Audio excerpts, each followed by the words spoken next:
महादेवाय त्र्यंबकाय त्रिपुरांतकाय त्रिकाग्निकालाय कालाग्निरुद्राय नीलकंठाय मृत्युंजयाय सर्वेश्वराय सदाशिवाय श्रीमान महादेवाय नमः।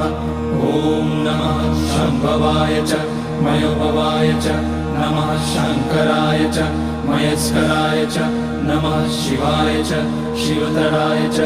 ओम त्र्यंबकं यजामहे सुगंधिं पुष्टिवर्धनम् उर्वारुकमिव बन्धनान् मृत्योर्मुक्षीयमामृतात्।